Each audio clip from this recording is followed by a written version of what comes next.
ये है राहुल, चाहे मामला हो गर्लफ्रेंड का या टैक्स रिजीम चूज करने का, ये हमेशा ही कंफ्यूज रहा है। अब गर्लफ्रेंड का तो पता नहीं, बट टैक्स रिजीम चूज करने के लिए जे टैक्स है ना।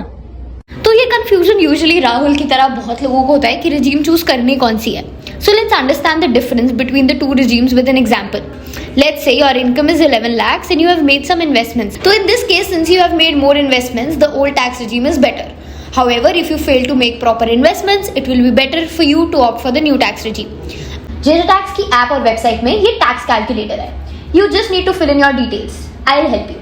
सबसे पहले आप फाइनेंशियल ईयर सिलेक्ट किए 23-24. You select your age. You select or fill in your details. Let's say and then your state. Then आप अपनी इनकम डिटेल्स फाइल करिए. लेट्स से मैं यहाँ फाइल कर लेती हूँ 8 lakhs. HRA में फिल इन कर लेती हूँ 2 lakhs. अदर प्री रिक्विजिट्स में फिल इन कर लेती हूँ अपने हिसाब से. Then interest income, other income. मैंने अपनी इनकम डिटेल्स फिल कर ली. अब मैं जाऊंगी डिडक्शंस पे. Whatever deductions I have I will fill in that.